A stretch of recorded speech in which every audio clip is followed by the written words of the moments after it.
Buenos días, amigos y amigas de esta página de Facebook. Hoy es lunes 6 de abril y tengo mucho gusto de estar otra vez aquí.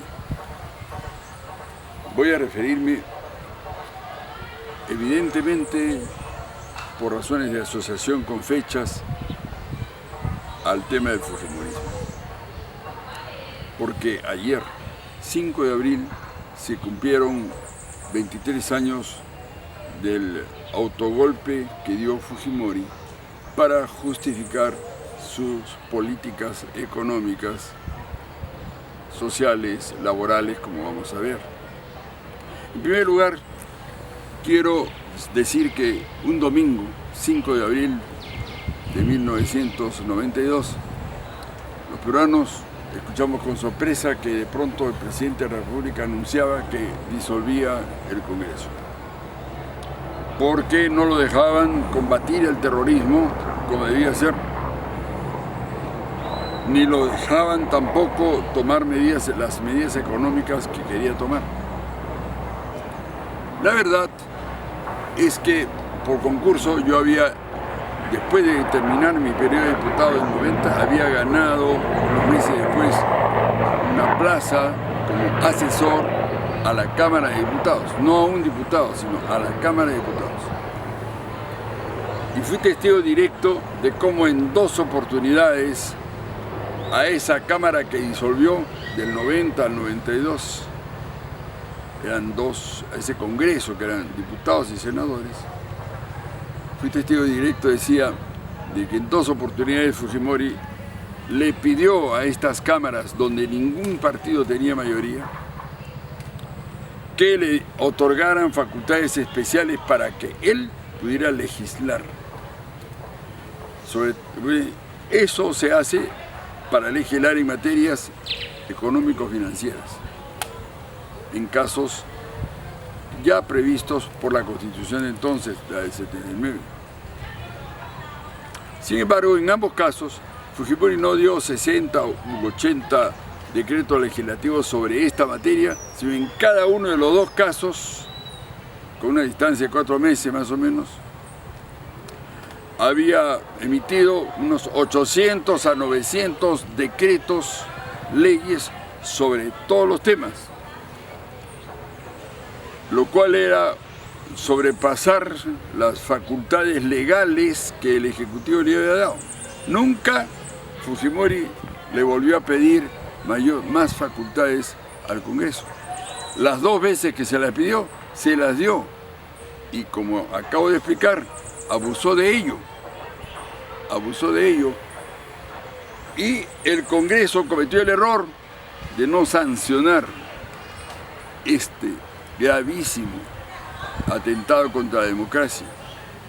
Ya ahí se podía percibir para alguna gente informada y politizada, como es el que yo mismo, que había una intención de, utilizar el Congreso desde una figura caudillesca, que era él.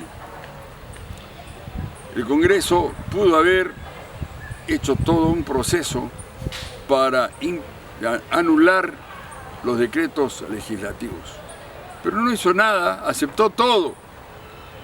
Es mentira que Fujimori haya encontrado trabas en el Congreso. Al contrario, por lo que acabo de explicar, encontró una absoluta entrega del Congreso al presidente Fujimori.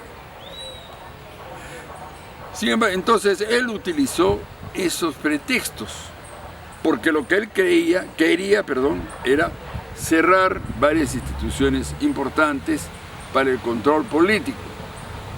Ya poseía la presidencia y los ministerios, que es lo que el pueblo le había dado el voto, pero cerró el Congreso de la República, donde están representados todas las voces, se supone. Un país democrático sin Congreso no es democrático. E intervino el Poder Judicial mediante una comisión interventora, muchos años. Entonces controló el Poder Judicial y controló el Ministerio Público, o sea, los fiscales, los que hacen la investigación y acusan. y controló la Contraloría General de la República, que era la que se encargaba de controlar las cuentas de gastos de todo el Estado peruano, incluido el Ejecutivo, y controló esa misma noche, negoció con su servicio de inteligencia en cada uno de los diarios y cada uno de los canales de televisión la línea editorial que tenían que tener de ahí para el futuro. Controló los medios de comunicación, sí. Y controló desde ese momento los ascensos en la Marina, Aviación, Ejército y Policía. De manera que en 2 años, en menos de un año, ya era el que tenía el control personal de cada una de estas 4 importantes instituciones del país. Se fue generando, y aquí voy a hablar más como sociólogo que como político, se fue generando una cultura de la desinstitucionalización del Estado, donde las instituciones del Estado no valían nada y no eran creíbles, y además impulsó, ya lo sabemos, a 9 días de iniciarse su gobierno, el peor shock de la historia de América Latina, shock económico, en donde los precios subieron al día siguiente 15, 20 o 25 o 30 veces. Pero junto con ello cambió la regla de juego laborales para permitir los despidos masivos, sin causal, haciendo que desde ese tiempo hasta hoy el Ministerio de Trabajo esté de adorno, porque antes era una especie de árbitro entre el empresario y el trabajador, o los trabajadores. Bien, ¿por qué hizo todo esto? Porque claro, ya lo dije en otra intervención, había asumido en su totalidad el consenso de Washington, uno de cuyos 10 puntos dice desregular, o sea, que el Estado no intervenga y que se pueda arrojar a la calle a los trabajadores para beneficio de los capitales. ¿Cuántos obreros y empleados fueron a la calle en 2 años y medio? 1.300.000. ¿Cuántos trabajadores del Estado fueron a la calle con una serie de artilugios? Por ejemplo, tomándoles examen y ya tenía una lista previa al servicio de inteligencia de los que tenía que votar. 1 millón. O sea, sumen ustedes cuántas familias peruanas, 2.300.000 despedidos. Se calcula que más de 8 millones de personas sufrieron las consecuencias directas de este embate. Entonces, fue un verdadero desastre social. Había necesidad de hacerlo. Eso es lo que hay que decir ahora. Un año antes, Fernando Henrique Cardoso había sido ministro de Economía en Brasil y con una inflación del mismo rango no había aplicado shock, sino lo que él denominaba, y algunos otros autores económicos, anclaje de la moneda. Y en 6 meses había derrotado la inflación sin necesidad de destruir las industrias. Porque el primer efecto de un shock económico es que se quedan en los anaqueles de las tiendas los productos industrializados en el país. Y entonces esas fábricas terminan cerrando y esos trabajadores van a la calle. Por eso que hubieron 1.300.000 personas en 2 años y medio que tuvieron que salir de sus trabajos. Se destruyó la industria peruana, que no era una maravilla, pero que estaba en proceso de crecimiento. Aquí se producían hasta automóviles, toda la línea blanca. Si no, no valdría la pena referirse a este punto. Estamos sufriendo de esas consecuencias. Porque a partir de ese momento se generó el gran ejército de informales que no tienen trabajo productivo y que tienen que dedicarse a los servicios, porque hay tres sectores en la economía: el primario, el secundario y el terciario. Los dos primeros son productivos, el sector agrario y el sector industrial.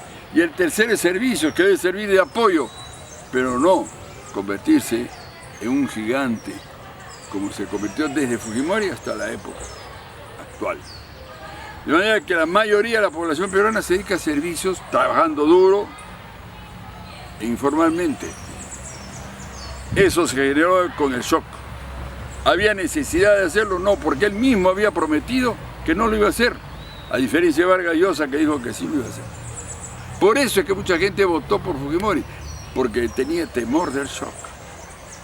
Y entonces, eso, las consecuencias económicas que a ello de ese gobierno, que hay que sumar a esto varias cosas más.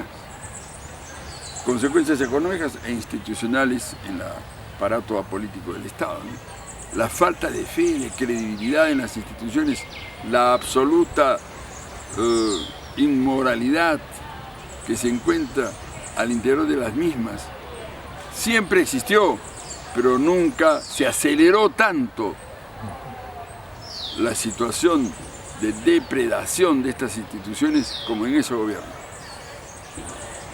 Y desde ahí hasta hoy la anomia ha crecido, es decir, él vale todo. Todo vale y el que no lo aprovecha, pues es un tonto. Ahí nacieron los diarios Chicha. Claro, porque el gobierno tenía que de alguna manera que defenderse del embate que se le venía encima por tanto despedido, tanta crisis económica y social. Entonces, creó los diarios Chicha como manejados por el servicio de inteligencia que él manejaba, y a él le consultaban a las 6 de la tarde de cada día cuáles eran los titulares del día siguiente para liquidar a los adversarios políticos, para levantar a Sendero Luminoso. Y esto es curioso, la extrema derecha fujimorista estaba sin duda relacionada con la extrema izquierda senderista. ¿En qué sentido? En que se necesitan mutuamente, paradójicamente, porque cualquier asesinato de los terroristas de Sendero inmediatamente era aprovechado por el fujimorismo para decir que este era un país lleno de terroristas por todos lados. Y aquel obrero que decía me están despidiendo injustamente le decían terruco. Y aquel estudiante que protestaba contra estas medidas económicas también era terruco. Y entonces cayó un manto de miedo sobre el pueblo peruano. Miedo a pensar, miedo a decir las cosas como estoy diciéndolas yo en este momento. No había posibilidad. Había control total de los medios de comunicación. Es cierto eso. Entonces, en resumen, el fujimorismo tiene dos características básicas: neoliberalismo absoluto, ortodoxo en lo económico, y autoritarismo político. Este neoliberalismo absoluto, ortodoxo, ha conducido a nuestro país a lo que estamos.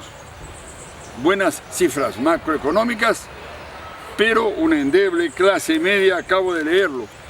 La clase media, según el Banco Mundial y el Banco Interamericano de Desarrollo, solamente es aquella que sobrepasa el 80% en ingresos al ingreso medio.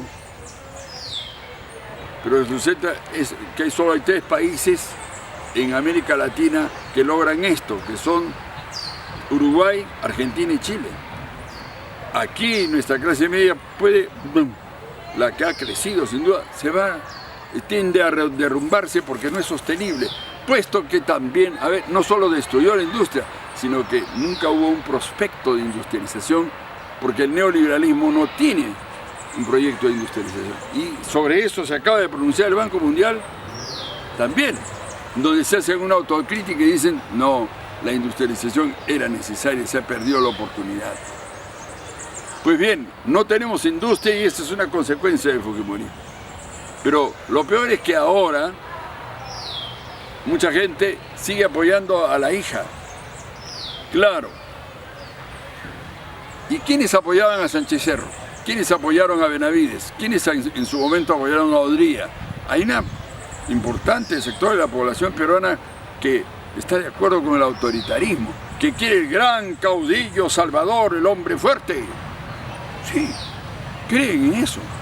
Y entonces, claro, eso indica bajo formación política, pocos elementos de juicio, pero en eso estamos. Entonces ahora, esa reflexión, de la cual podría ser y debería ser muchísimo más larga porque desmanteló las empresas públicas.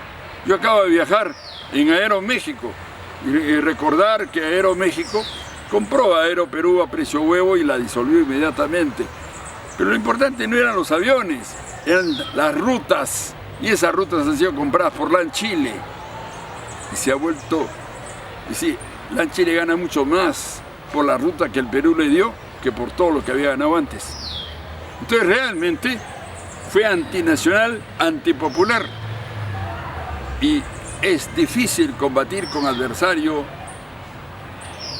que es absolutamente fanatizado, que no tiene muchos datos, que está desinformado, que no le interesa la política y que vota por este autoritarismo porque le viene de atrás.